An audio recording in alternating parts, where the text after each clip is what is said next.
Fala pessoal, tudo bem? Patrick Leonardo falando aqui e essa é a nossa aula sobre inteligência emocional. Exatamente, inteligência emocional. Então a gente vai entrar em alguns pontos aqui chaves. Eu arrisco dizer que essa é uma das aulas mais importantes que todo ser humano tem que estudar, que todo ser humano tem que entender para que ele consiga de fato ter um relacionamento duradouro, beleza?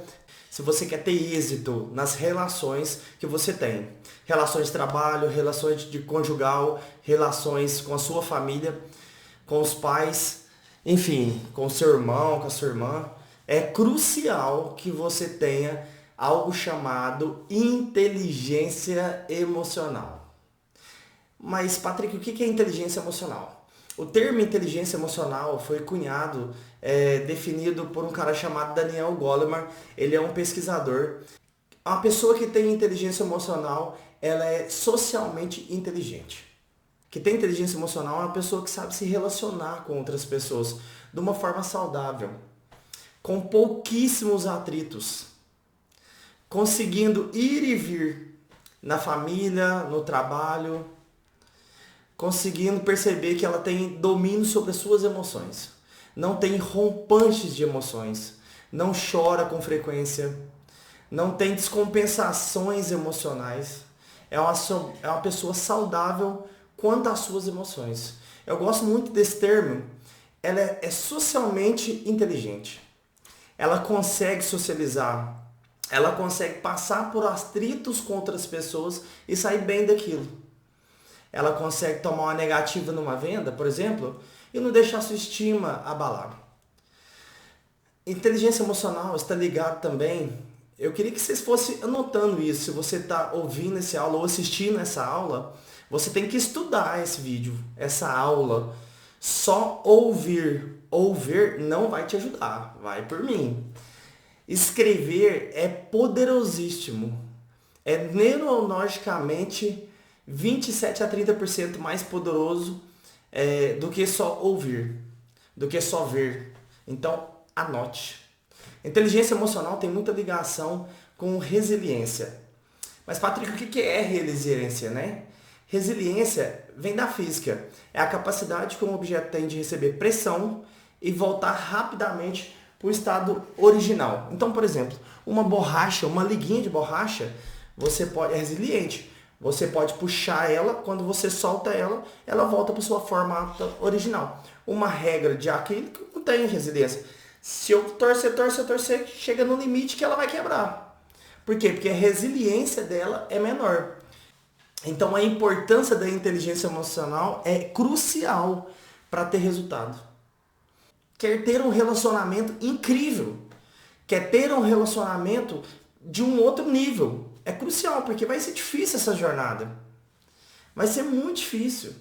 Porque se fosse fácil, chamava sofá. Mas não, é difícil. É ter um relacionamento de um outro nível, de muitos anos. É deixar seu legado, cumprir o seu chamado. Poucas pessoas conseguem chegar no nível hard de relacionamento. Por quê? Porque é fracasso? Não, ninguém fracassa. As pessoas vencem ou desistem. Ninguém fracassa. As pessoas vencem ou desistem. Ninguém fracassa de chegar no seu primeiro milhão. As pessoas desistem. Ninguém fracassa de ter um relacionamento incrível. As pessoas desistem. Ninguém fracassa de uma criação excelente do seu filho. As pessoas desistem. As pessoas viram a costa e desistem. Mas, Patrick, como que eu faço para me insistir mais do que eu quero? Resiliência. Resiliência faz parte da inteligência emocional, do controle das emoções. Eu vou falar sobre isso aqui.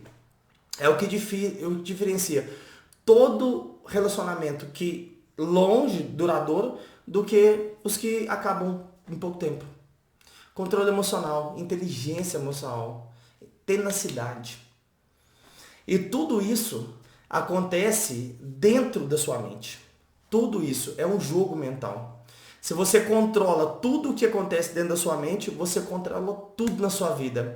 Se você não controla nada do que acontece na sua mente, você não controla nada na sua vida.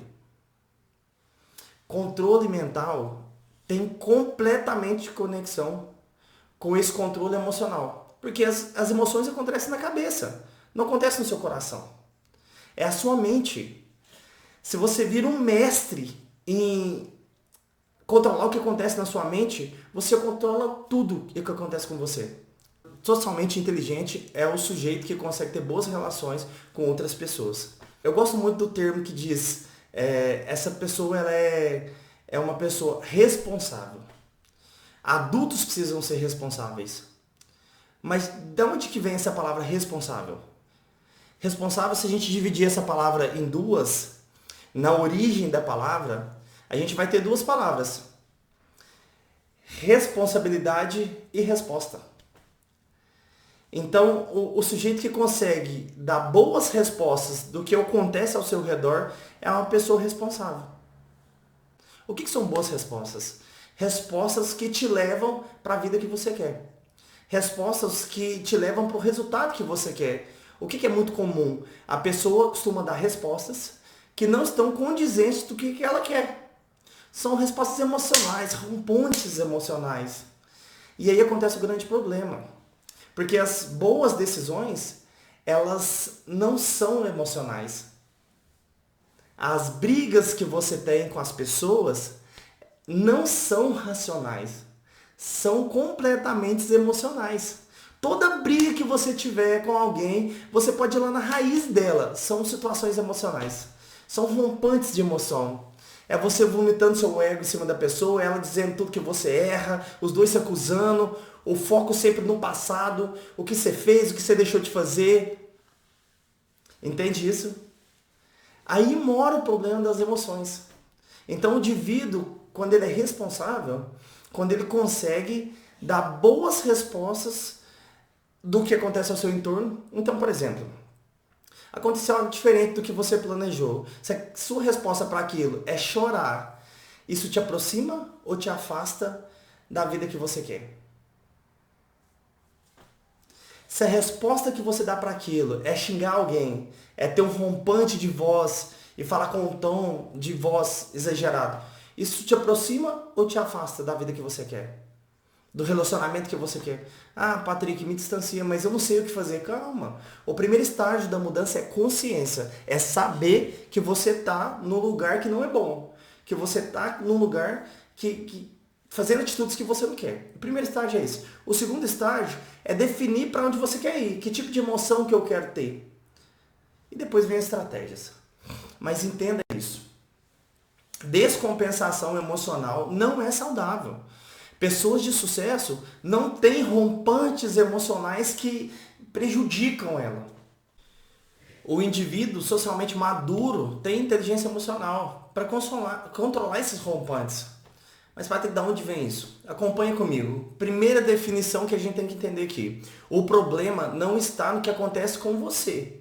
O problema está no significado que você dá para o problema. Deixa eu te repetir isso aqui para você entender bem, isso é importante. O problema não está no que acontece com você. Então, de repente, você bateu o carro. O problema não é que você bateu o carro. O problema é o sentido que você dá naquilo. É uma catástrofe, foi um inferno, minha vida é só derrota, logo vai acontecer comigo, esse cara não me viu, esse cara é incompetente. E aí você começa a contar coisas para você. O fato de você contar coisas para você diz muito sobre o significado que você dá. Tem pessoas que batem o carro e saem do carro chorando. Tem pessoas que batem o carro e saem do carro preocupado. Tem pessoas que saem agressivas. Tem pessoas que saem rindo. Por que as reações das pessoas são diferentes? Porque o significado que a pessoa dá para aquele evento é diferente. O significado que você dá para as coisas que acontecem está ligado à chave da inteligência emocional. Como você vê os fatos que acontecem na sua vida. Qual o sentido você dá para aquilo? Mas, Patrick, isso é difícil de controlar. Opa, peraí. Você tem que entender que dar sentido para as coisas que acontecem com você é uma habilidade emocional. Se você não tem, é porque você não se desenvolveu muito. Só por isso. Se você desenvolver, você vai ter. É um exercício, é uma musculatura que você tem que ir se exercitando ao longo do tempo. Aconteceu algo muito ruim, muito bom. Tudo isso é definido pelo significado que você dá para aquilo. Mas, Patrick, como que eu dou significado ruim para as coisas o tempo todo? Eu dou significado ruim para aquilo o tempo todo. O tempo todo, da onde vem isso? Vamos entender. Vem das suas crenças. Mas, Patrick, o que é essas crenças? São vivências que você teve ao longo da vida. Você teve vivências ao longo da sua vida. Você viu coisas acontecendo, sentiu coisas, passou por experiências. E hoje em dia, você vê o que acontece hoje, ou coisas que aconteceu com você. Isso gera emoções em você. E essas emoções vêm baseado com coisas que você viveu no passado. Tudo que você viveu hoje e da forma que você age é baseado nas coisas que aconteceu com você lá atrás. É isso mesmo. Aí começa uma série de problemas na sua vida agora. Como assim, Patrick? Você de repente tem pessoas que possivelmente não respondem às suas perguntas, ao que você demanda na hora que você quer. Então você pergunta algo, manda mensagem no WhatsApp, a pessoa olha e não responde. Você pergunta, a pessoa não te dá retorno. E você fica completamente irritado com isso. Você sai de si, fica louco. Enfim, eu não quero entrar num viés se você está certo ou errado fazendo isso. Não é isso que eu quero te dizer. Eu quero te dizer que essa descompensação, esse rompante emocional vem por conta de coisas que você viveu lá atrás. De repente você viu seu pai e sua mãe sendo assim. E sendo impaciente com você. E dizendo para você, criança lerda. Ou seu pai dizendo no telefone, numa reunião de negócio que você pegou no finalzinho. Pessoas que demoram dar resposta são fracassadas. Isso foi moldando sua crença, o seu jeito de ver. E aí possivelmente você ficou uma pessoa imediatista. Isso não quer dizer que as pessoas têm que te dar retorno de fato quando você quer. Entenda? Só que também não pode demorar para sempre. Eu entendo isso. Só que entenda que chorar, ficar bravo, chateado, não vai fazer a pessoa te retornar mais rápido. Faz sentido isso? Então, o que você vive hoje, esses rompantes emocionais, a falta ou o controle emocional, é simplesmente o reflexo do que você viveu no passado. Porque isso que você viveu no passado fez acontecer na sua cabeça um conjunto de regras. E essas regras é a forma como você vê o mundo. Tudo que você vê hoje é um conjunto de regras. E essas regras são muito perigosas, porque essas regras são limites. E você tem seus limites aí. Se alguém passa do seu limite, você já começa a sua irritação. Quando alguém vive diferente das suas regras, diferente do mundo que você criou, todos nós temos um mundo interno. E quando alguém fere esse nosso mundinho interno, a gente fica muito irritado. Esse mundinho que você criou são suas regras, as suas condições, como as coisas têm que ser, baseado nas experiências que você viveu. Que nem sempre são as melhores. Nem sempre as suas regras são as melhores, porque simplesmente as suas regras vieram dos seus pais e das experiências que você teve ao longo da sua vida. Então, todo descontrole emocional vem quando as suas regras são feridas, quando seu mundo é ferido, quando alguém vai contra o que você acredita. Você entende isso? Patrick, e se alguma coisa externa acontece? Como, por exemplo, eu perdi alguma coisa que era muito importante para mim, eu perdi alguém, eu perdi um carro, meu filho se envolveu com droga, seja lá o que for. Uma coisa muito ruim, complexa, que vem externamente. Eu vou falar disso daqui a pouco, tá? Mas entenda que para isso também tem remédio. Então entenda, a gente se irrita quando ferem o nosso modelo de mundo, as nossas regras. Toda descompensação emocional é por conta disso. Vamos falar um pouco agora sobre relacionamento entre essas pessoas, você e sua família, você e seu cônjuge, todo, absolutamente todo, conflito que existe por algo chamado expectativas. Quanto maior a expectativa que você tem de alguém fazer algo, maior a sua frustração. Esperar algo de alguém é saudável. Só que quando a expectativa fica muito alta, ela se torna exigência. E quando você exige algo de alguém, qual que é a chance dessa pessoa colocar isso para rodar? Aumenta se você exigir de alguém?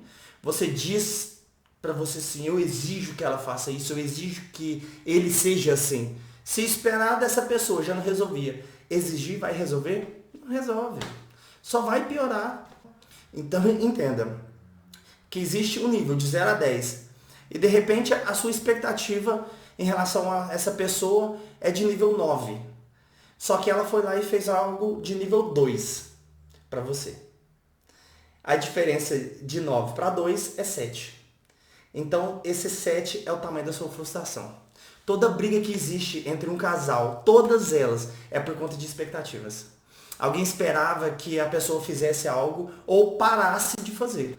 Como a pessoa não fez ou não parou de fazer, acontece a briga.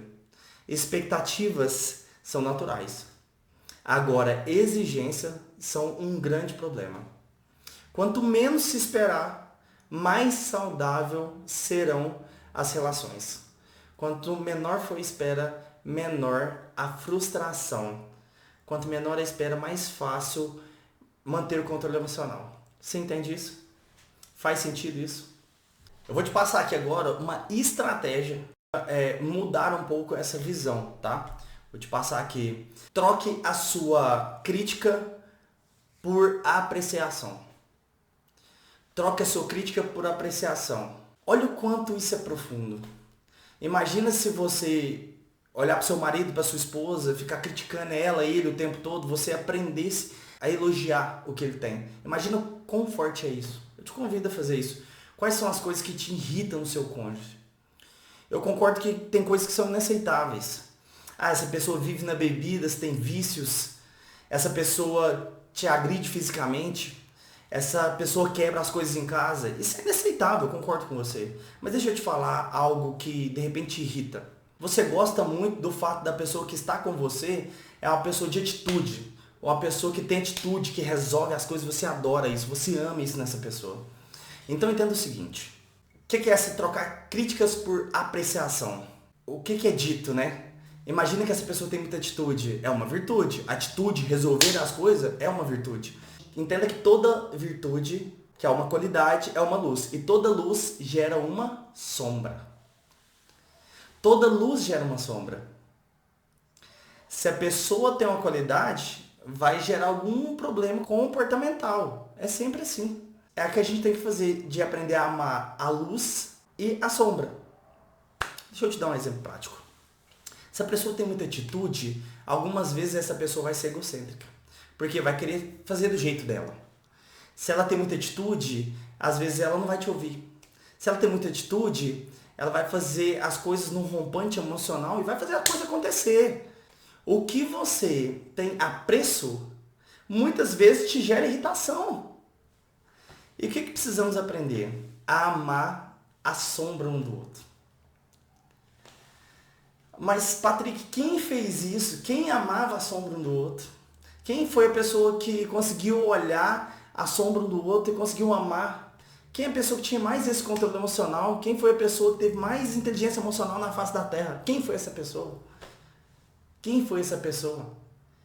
Se faça essa pergunta. Pensa aí, quem foi essa pessoa que mais teve controle emocional na história? Na face da Terra? Quem que vocês acham que foi?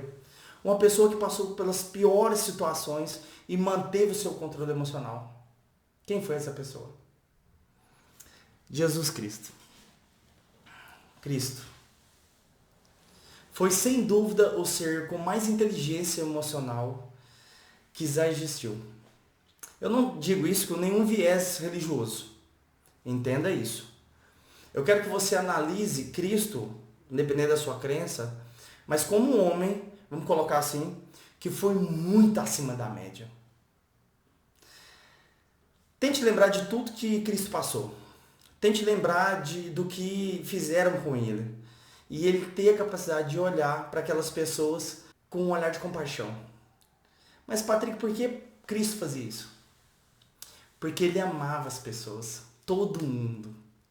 E amar significa olhar para alguém e entender que aquela pessoa tem limitações. Ela tem limitações. E era isso que Cristo fazia. Olhava com compaixão para as limitações daquela pessoa. A pessoa era diferente de Cristo. Ele entendia isso. Enquanto a pessoa se descompensava emocionalmente, ele olhava e apreciava aquilo. E depois conversava com a pessoa. Sem grandes rompantes emocionais. É pouco provável que você ache na Bíblia rompantes emocionais de Cristo. Tem pouquíssimas passagens que relatam rompantes emocionais de Cristo. Ele olhava com ternura, com amor. O amor é o grande remédio. Então preciso que você entenda isso. O controle emocional vem quando você olha para situações que aconteceram ao seu redor, com as pessoas que estão interagindo com você ao redor. E o que acontece é que quando você olha para essas pessoas, você consegue ver com outra lente para essas pessoas sobre as limitações que essas pessoas têm. E você aprende a entender que ela tem uma qualidade e toda qualidade tem uma sombra. E você começa a amar a sombra dessa pessoa. Pô, Patrick, mas essa pessoa... Meu namorado é muito lerdo, mas ele é cuidadoso. Mas ele só fala e não faz nada. Mas ele é comunicativo. Mas a minha esposa tem tantas ideias, mas não coloca no papel. Mas ela é criativa. Mas não coloca no papel. Paciência, vai orientando essa pessoa. Entende? Paciência é uma virtude emocional. E quando eu digo paciência, eu não estou falando de esperar e de eterno. Não é isso. É respirar fundo e continuar agindo, sem rompantes emocionais. Eu já errei muito na minha vida por rompantes emocionais. Por criticar pessoas, por talvez diminuir pessoas. Mas, Patrick, por que você fazia isso? Porque as pessoas naquela época, e ainda são, elas são diferentes de mim. Elas não têm a mesma velocidade, elas são emocionais, não são práticas, não são lógicas. É só ela fazer isso que resolve, ela não faz, ela é uma vítima. Então, isso acontecia. Eu olhava para as pessoas e queria que essas pessoas fossem igual a mim. Quando eu digo ser igual a mim, é compartilhar das regrinhas do meu mundo. Então, irrita o fato da pessoa ser diferente? Não. O que te irrita é o fato da pessoa não dividir a mesma visão de mundo que você. Só que sabe o que acontece? Deus colocou milhões e milhões de pessoas no mundo. Que elas são diferentes. Ainda bem que são diferentes. Porque se as pessoas do mundo fossem todas iguais a mim, o mundo seria muito chato. Se as pessoas do mundo fossem igual a você, o mundo seria muito chato. Olha que dádiva, as pessoas são diferentes. Então, certa vez, eu ouvi um ditado que diz assim: se você tem um problema grande demais, não quer dizer que esse problema é grande demais. Quer dizer que você é uma pessoa pequena. Se você tem um problema e você acha que esse problema é grande demais para você, isso não é verdade. Quer dizer que você está se mostrando ser uma pessoa pequena. Eu sei que dói ouvir isso para algumas pessoas, mas eu quero que você entenda a profundidade do que está sendo dito aqui. Se você acha que um problema é insolúvel, é grande demais, é porque você é uma pessoa pequena. Porque entenda o que acontece. Se existe uma escala de 0 a 100 em relação à grandeza de alguém, uma pessoa de nível 100 resolve qualquer coisa que apareça. Ela pode estar com câncer, que ela é otimista, ela se vê maior que o câncer e tenta, resolve, age, faz o que depende dela e tudo mais. Isso é uma pessoa de grandeza nível 100. Agora imagina que você é uma pessoa de nível 30. De 0 a 100 você é 30% de grandeza. E você tem um problema nível 40. Você é nível 30 e o seu problema é nível 40. Esse problema vai parecer um monstro enorme para você. E você não vai resolver, porque o seu nível de grandeza pessoal é pequeno. Se você atuar como um protagonista, entenda o que eu vou te dizer agora, focando no que depende de você, se vendo mais forte do que qualquer problema. Porque tem pessoas que se vêem mais forte que qualquer coisa, e você pode ver também, é uma questão mental, não é uma questão genética, não é uma questão física, não é uma questão de dinheiro, é mental. Exemplo, estudante de Harvard, morador da favela, o que muda é mentalidade. Você começa a se ver como um protagonista e começa a olhar para o problema. E você agora é uma pessoa de nível pessoal 70. E o seu problema, que é um problema de 40, você nem consegue chegar ele como um problema. É um pequeno desafio. Você entende isso? Você é capaz de resolver qualquer coisa na sua vida. Qualquer coisa na sua vida. Ah, Patrick, mas você não sabe. Eu não sei da sua situação, mas eu sei que você é capaz de resolver qualquer coisa. Por quê? Porque se um ser humano é capaz de fazer, qualquer outro é capaz de fazer. Você tem um desafio? Eu tenho certeza absoluta que tem pessoas no mundo que já passou por esse desafio e resolveu. Se uma pessoa deu conta, você consegue. Deus não te dá um desafio maior do que você é capaz de suportar. Tudo é aprendizado. Entenda também que um problema só vai embora da sua vida quando você prova que você aprendeu com ele. São ciclos. Você tem um problema com a família, um mês mal, 2 meses saudável emocionalmente, um mês mal, isso vai ficar voltando. Por que isso volta? Porque você não provou que você aprendeu com a sua grandeza, está pequena ainda. Por que você tem problemas financeiros o tempo todo? Porque você ainda não provou para o universo que você sabe lidar com dinheiro. E pode ser que você tenha esse problema ao longo inteiro da sua vida, os próximos 40 anos da sua vida você tem problema financeiro. Porque você não conseguiu provar ainda pelas suas ações, não pelo seu discurso, pelas suas ações, que de fato você consegue resolver isso. Enquanto você não conseguir provar para o universo que você está maduro, que você é uma mulher madura, um homem maduro em relação a esse problema que você está pensando, esse problema vai voltar. Por quê? Porque isso se chama lei do desenvolvimento. Você tem que se desenvolver. Esse desafio volta para você como um presente de Deus para você. Uma dádiva. Volta como um exercício. Então o desafio vem para desenvolver sua musculatura emocional, para que você consiga superar todos os seus objetivos. Nesse momento eu quero que você pense o seguinte: tudo que acontece na sua vida, você tem 3 grandes opções. Você pode reclamar do que está acontecendo, isso prova que você não tem inteligência emocional. Quem tem inteligência emocional não reclama. Você pode reclamar, livre-arbítrio, você faz o que você quiser. Você pode aceitar as coisas como são, ou você pode fazer algo massivamente para resolver. Deixa eu recapitular.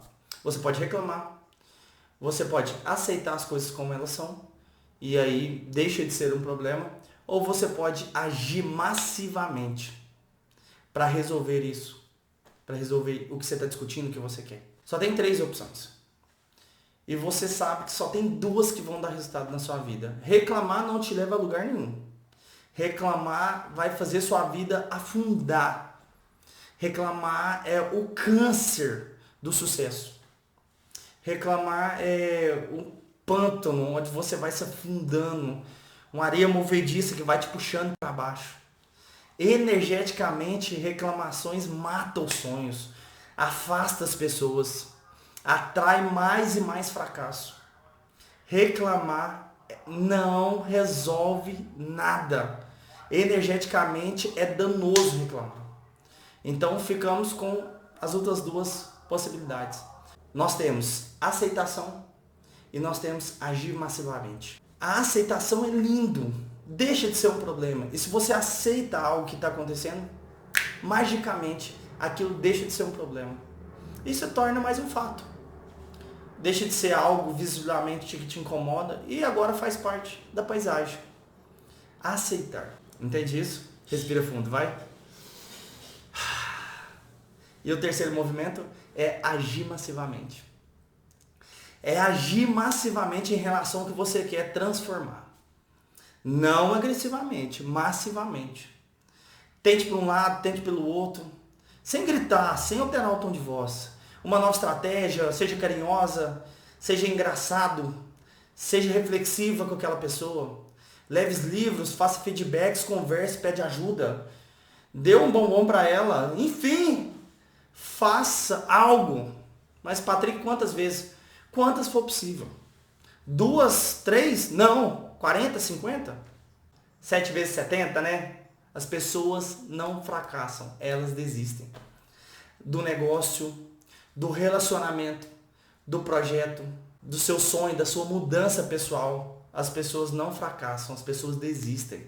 Então, o princípio que deixa a pessoa louca, descompensada emocionalmente, é ela ficar focando a sua energia no que não depende dela. Agir massivamente é do que depende de você. Indivíduos que não são socialmente inteligentes, eles tendem a ter depressão. E como é que faz para ter depressão? São dois caminhos só. Dois caminhos. O indivíduo precisa ficar focado mentalmente no que não depende dele. Se você fica o tempo todo no coisas que não dependem de você, no seu negócio, na sua família, depende da minha mulher, ela que tem que fazer, ele que tem que fazer. Se você fica o tempo todo nesse loop mental na sua cabeça, se você fica focado no que depende do outro, você deprime. Deprime. É como se você estivesse de fora da loja tentando pegar uma roupa através do vidro, que está na vitrine. Você vai ficar batendo sua mão ali e não vai conseguir. E o vidro é inquebrável. Você já jogou coisa no vidro, o vidro não quebra. Você tem que entrar na loja. Então ficar esperando coisas, ficar focado mentalmente no que não depende de você é um fator que vai te levar à depressão. O indivíduo vai ficar doente. Qual que é o segundo passo? Vou falar os dois para que você não caia nisso. O primeiro passo é focar no que não depende de você. O segundo passo é você ficar focando no que você não tem. Isso mesmo, ficar focando no que você não tem. Quais são as coisas que você não tem? Aí o indivíduo fala assim, eu não tenho... mas se pelo menos eu tivesse um carro, uma moto, se pelo menos eu tivesse conhecimento sobre a internet, se pelo menos eu tivesse mais dinheiro, se pelo menos eu tivesse um cartão de crédito, se pelo menos eu tivesse um apoio da minha família, se pelo menos eu tivesse mais idade, se eu tivesse mais juventude, eu sou muito velho, se pelo menos eu tivesse dinheiro em banco, se pelo menos eu tivesse dívida, se pelo menos eu tivesse minha família, entende? Se pelo menos eu tivesse ou não tivesse, você ficar focado ou focada no que você não tem, você deprime. Olha a quantidade de coisas que você tem, de recursos que você tem. Pessoas com 1/3 do seu recurso, muitas vezes dão 3 vezes mais de resultado que você. Porque não dão desculpas. Porque elas agem. Essa inteligência emocional vem dessa tenacidade, dessa resiliência. De respirar fundo e seguir. Você entende? Mas, Patrick, tem coisa que é muito difícil na vida. Muitas vezes eu perdi alguém e fiquei muito mal emocionalmente. Meu filho está passando por uma situação difícil. De repente, a minha esposa está fazendo isso. Ou aconteceu uma tragédia e eu não estou muito bem. O que o organismo precisa? Ele precisa de um momento de luto. Eu não estou dizendo que se acontecer alguma coisa, você vai falar assim, eu lidero e vamos embora. Não é isso, calma. Bateram no seu carro? Tem um momento de luto. Alguém te decepcionou? Tem um momento de luto. Por exemplo, o cliente deu uma negativa numa venda, gritou com você no telefone, desliga o telefone. Se recolhe no momento de luto, que vai durar 1 minuto, 2 minutos no máximo. Depois respira diferente, altera a sua fisiologia e segue, anda. Mas o luto é importante. Bateram no seu carro? Alguém foi embora da sua vida, alguém faleceu e foi embora, por isso que existe o luto, por isso que existe a missa de 7º dia. O luto deveria terminar no 7º dia. Não quer dizer que a lembrança da pessoa vai embora no 7º dia. Você vai lembrar dessa pessoa pro resto da vida, mas aquela baixa energia, falta de ação, termina no 7º dia. Precisa terminar no 7º dia. Então se você teve alguma coisa ruim na sua família, no seu relacionamento, com seus filhos, uma traição que você resolveu perdoar, sinta esse luto. Sim, você pode ficar mal, mas é por um curto espaço de tempo. Se dê um tempo, se dê. É um dia, são 3 horas, é até o meio-dia, é só esse período da manhã. Se dê um momento. Se permita entrar em luto e depois, bum! Haja, ande, se revigore depois desse luto. Isso é muito importante. Ter um momento de luto. Eu atendo muitas pessoas que passam por um processo depressivo. E a falta de inteligência emocional fatalmente leva à depressão. Fatalmente leva à ansiedade, transtornos compulsivos, obsessivos e uma série de situações mentais. Muitas pessoas que passam pelo processo para resolver isso, um dos principais movimentos que a gente usa com essas pessoas é o movimento da gratidão. Gratidão. Ser grato por algo. Ser grato por aquilo que está acontecendo. Olha quanto é rico isso. Quando a pessoa consegue ser grata por uma coisa que está acontecendo. De repente você é grato pelo seu filho, pelo seu trabalho, pela sua visão. De repente você é grato pelo alimento que você comeu hoje, pela oração que você teve com a sua família. De repente você é grato por muitas coisas. Mas e se você desenvolvesse a habilidade de ser grata ou grato pelos problemas que você tem? Ah, Patrick, como assim? Você está indo longe demais. Como assim ser grato pelo problema? Isso é impossível. O problema é algo ruim, o problema é a desgraça, é a catástrofe. Presta atenção nisso aqui. Como ser grato por algo ruim que te aconteceu? Ter gratidão. Imagina isso. Se cada desafio que viesse para você, entenda, eu não estou falando de problema agora, estou falando de desafio, porque já muda a semântica do processo, o significado que você dá. Ninguém gosta de problema, mas muita gente gosta de desafio. Imagina você olhar para um desafio e você falar assim, uau, como eu sou grato por isso. Como eu sou grato por isso ter acontecido agora e não daqui 20 anos. Aconteceu um divórcio na sua vida e não é isso que a gente quer. De repente o divórcio aconteceu com 8 anos de casado. Imagina que gratidão ter acontecido agora e eu ter tempo para achar outra pessoa. Que bom que isso não aconteceu no relacionamento falido por mais 15 ou 20 anos. E eu já tivesse aí com os meus 60 anos de idade. Eu sou grato por ter acontecido agora. Imagina agora que o seu filho se envolveu com algo muito ruim, se envolveu com drogas, sua filha está envolvida com alguém e você tem que estar mais perto dessa pessoa agora. Imagina conseguir ser grato por isso e dizer, que bom, eu sou grato porque agora tem mais tempo e mais olhar para os meus filhos, tem mais tempo com os meus filhos, demonstro mais carinho agora. Gratidão. Gratidão é você sempre ver a pureza do processo, a mensagem por trás. O que Deus está tentando te ensinar com isso? Com aquilo. Gratidão tem a ver com isso. O que você está precisando ser mais grato? Mais grata? Na minha opinião, gratidão é um grande remédio, ou às vezes o maior remédio para depressão, para falta de energia, para descompensação. Gratidão. Outro dia eu recebi um vídeo que tinha uma frase muito interessante, uma reflexão, que a moça dizia o seguinte: imagine só que você acordasse amanhã e você só tivesse com você o que você foi grato no dia anterior. Se você não manifestou gratidão, aquilo não apareceria para você naquele outro dia. Imagina tão quanto é forte isso. Tudo que você foi grato no dia anterior, você teria isso no seu próximo dia. Pelo seu carro, pelo seu marido, pelo seu dinheiro, pela sua casa, pela sua equipe, pelos seus filhos, pela sua saúde, pela sua visão. Isso não aparecesse no outro dia. Quando você começa a aprender a ser grato pelas coisas que você tem, pelas pequenezas, as coisas pequenas, miúdas e tão valorosas, você começa a perceber que você se irrita por coisas banais, idiotas. De repente você ficou chateado com alguma coisa hoje. E quando você começa a parar para pensar numa coisa que você ficou chateado, e de repente você fala assim, eu tenho uma água hoje para beber aqui. Enquanto milhões de pessoas na África beberam uma água barrenta junto com os animais. Você já foi grato por isso? Pela água que você bebeu hoje, limpinha? Que problema é o seu quando você pensa que tem alguma mãe em algum país agora, num país com 5 filhos que estão morrendo de fome? Qual o tamanho do seu problema? Será que esse probleminha que você tem é realmente um problema grande? Para você ficar descompensado emocionalmente assim? Entenda que esse problema ele sempre pode ser aplacado por um problema muito maior. Acompanhe comigo. Você está na empresa que você trabalha e a pessoa fala que não vai poder te ajudar num projeto agora. Você fica chateado, você acha que seu dia acabou. Só que você é chamado na sala do seu chefe e o seu chefe arrebenta você com um feedback ruim.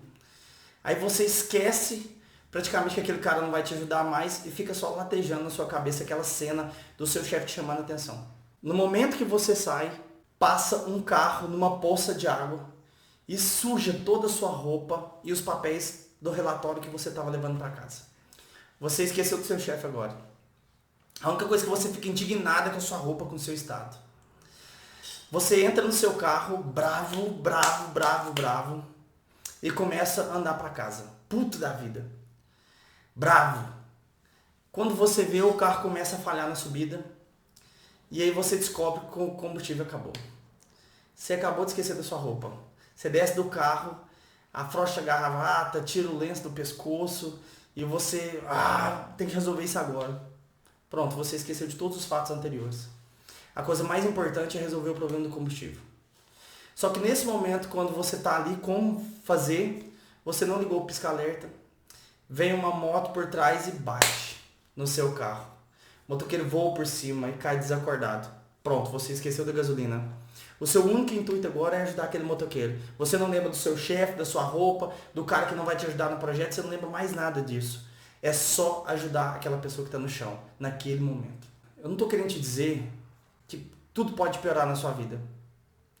Estou dizendo que sempre pode vir um desafio muito maior. Se você consegue passar tão rapidamente da forma do feedback que você teve do seu chefe negativo, da sua roupa molhada, esquecer que o seu carro ficou sem combustível, você consegue passar por cima do que está acontecendo com você agora. Você consegue.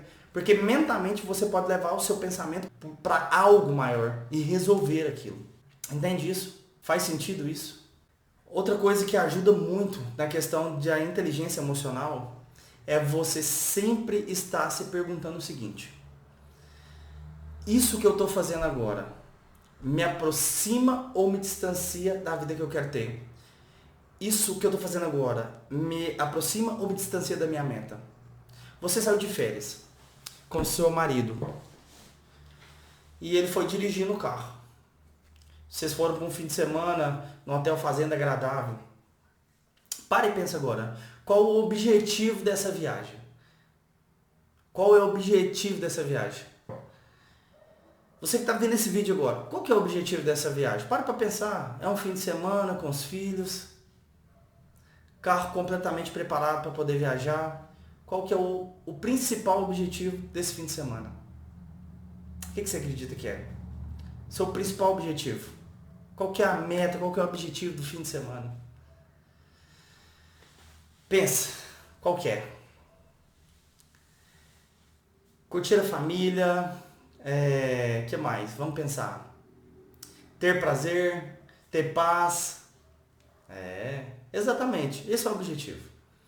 E qual que é o desafio que acontece? No retorno desse hotel fazenda para a sua casa, o seu marido está andando a 120 por hora na rodovia, ele faz uma curva e tem um carro praticamente parado na rodovia, desviando de um buraco. Seu marido freia desesperadamente, o carro bambeia, o carro parece que vai capotar, ele tira uma fina daquele carro, quase vai no barranco, todo mundo respira aquela loucura, ele se acalma um pouco ali, só que ele vê o carro indo um pouco mais para frente, ele acelera o carro de vocês e começa a fechar o outro carro. Começa a gritar com o cara do outro carro, você é um irresponsável, e ele fica xingando a outra pessoa e todo mundo ali dentro do carro começa a chorar, a ficar desesperada, e ele pede para vocês ficarem, calarem a boca, cala a boca, eu tô falando com ele, não sei o quê. Rompante emocional. Porque aquele homem violou as regras do mundo do seu marido. Aquele homem não cumpriu as regras do seu marido. Agora vamos entender qual que era o objetivo daquela viagem. Não era ter paz? O comportamento do seu marido. Se você está ouvindo isso, a esposa, isso te aproximou da meta de ter um fim de semana saudável? Não aproximou. E de repente você diz assim, Patrick, mas o meu objetivo era ensinar ele a dirigir, porque ele não pode fazer isso. Será que essa era a melhor forma de fazer isso? Não era melhor sentar com ele no restaurante à frente da rodovia e conversar com ele pacificamente? Será que não era melhor? Entende isso? O que eu quero te dizer é o seguinte, presta atenção. Quando você esquece qual é o objetivo, daquele minuto na sua vida você faz bobagem. Se você não está conectado mentalmente naquele minuto da sua vida, entendendo qual que é o objetivo daquele minuto na sua vida, você faz bobagem. Todas as bobagens e as besteiras que você faz na sua vida é porque a gente esquece o objetivo da sua vida. Você De repente seu marido está ali e ele é cortejado por uma mulher solteira e ele é casado. E naquele momento ele lembra que o mais importante é a promessa que ele fez à sua esposa, a Deus, no momento que ele casou. Se ele lembra disso, ele não é infiel. Mas se ele cede aquele convite, aquele cortejo de outra mulher, ele faz uma bobagem. Se alguém lhe oferece drogas e naquele momento você esquece do objetivo, você sucumbe, você faz uma bobagem. Se naquele momento você lembra que tinha que economizar, o objetivo daquele momento é economizar, você esquece naquele momento e gasta por impulso. Entende? Então, se você esquece por algum momento qual que é o seu objetivo, se aquela mentalidade some de você, você dá aquela tela preta, escurece a vista, você faz a bobagem. É muito difícil a pessoa que tem descompensação emocional, se ela não ficar lembrando o tempo todo o que de fato é importante para ela. O que de fato é o objetivo dela. Se você está discutindo com alguém, com a sua mulher, o objetivo é resolver aquilo para dormir em paz ou você quer vencer a disputa? Qual o objetivo? Qual é o real objetivo? Pensa nisso. O que você acredita naquela discussão vai te levar em algum lugar. Se você fica rodando esse loop mental na sua cabeça, dizendo, o objetivo aqui é dormir em paz. O objetivo aqui é terminar a noite, olhar nos olhos dessa pessoa e perceber que a gente se ama. Se esse é seu loop mental, se você diz isso para você consistentemente, tudo, absolutamente tudo muda na sua vida. Você entende isso? Isso é muito importante, isso é crucial para você. Se você esquece o objetivo, fazemos bobagem. Eu já fiz muita bobagem. De ter, por exemplo, pegado o empréstimo no banco, que era para ter feito um objetivo claro na minha casa, me confundi, deu uma tela preta. Quando fui lá, fui e comprei uma coisa que não era para ter comprado. Então você esquece do objetivo e faz uma bobagem. Hoje em dia, quando começa uma discussão, eu já penso, qual é o objetivo? É ficar bem com ela. Então eu já sei como é que eu vou conduzir isso aqui. Você entende isso? Ficou claro isso para você? Então, ter inteligência emocional é ter controle das histórias do que você diz para você, do que roda na sua cabeça. É o jeito que você diz e fala como tem que ser o mundo para você dentro da sua mente. Ninguém consegue fazer isso por você. Está tentando te sabotar ali. Você precisa agir. O indivíduo que é socialmente inteligente, tem inteligência emocional, ele consegue dar respostas saudáveis para as coisas que acontecem em torno da vida dela. E essa inteligência emocional vem do que você viu no passado, suas crenças, seu modelo de mundo e seu mundinho de regras. Quando alguém fere suas regras, essa pessoa está longe demais, você diz, né? E essa é a inteligência emocional. Tudo bem? A gente se irrita com isso. Frente aos problemas, é importante ter o luto, ter um momento de luto, mas tem que ter hora para acabar, tem que ter data para acabar. E luto que demora 7 dias é de morte de alguém, eu concordo com isso, é uma coisa muito trágica. A pessoa fica na sua lembrança, mas você tem que agir depois disso. Alguém fez algo de errado para você na empresa, na sua casa, sua esposa, seu filho, não tem que ter luto de um dia, 2 dias, não, 5 minutos, 10 minutos, perfeito, concordo com você. Troque as críticas por apreciações. Se a pessoa tem um talento, sempre vai ter uma sombra. Ela é toda comunicativa, flexível. Ela não vai ser pontual, meu amigo. Se ela é comunicativa, se ela é toda flexível, ela não vai ser pontual. Não vai. Se ela é toda preocupada com os outros, ela não vai conseguir cobrar as pessoas. É sombra e luz. Você gosta da luz? Aprenda a amar a sombra das pessoas. É lindo esse processo, tá? E o mais alto nível de sentimento que você pode ter pela vida é gratidão. Toda vez que você tiver um desafio, é Deus te entregando um presente. Abre esse desafio, desvenda esse desafio, sendo grato, sendo grata por cada momento que você teve, que você tem. Pensa nisso. Pensa fortemente nisso. Tenho 3 grandes dizeres para você aqui. Foco, atitude e gratidão. Foque no que você quer. Defina o que você quer de uma forma clara e intensa. Quem não sabe o que quer, muito pouco provável vai ter sucesso na sua vida, no seu relacionamento. Defina isso, põe no papel. Que tipo de relacionamento eu quero ter? Foque nisso. Depois de definir o que você quer, atitude é o segundo passo. Haja massivamente. Não vai ser fácil. As pessoas vão tentar te desestimular. Não vai ser fácil. Haja massivamente. Quando você atingir o que você quer, seja grato. Retribuindo para as outras pessoas. Com todo esse movimento, seja grato. A gente se vê.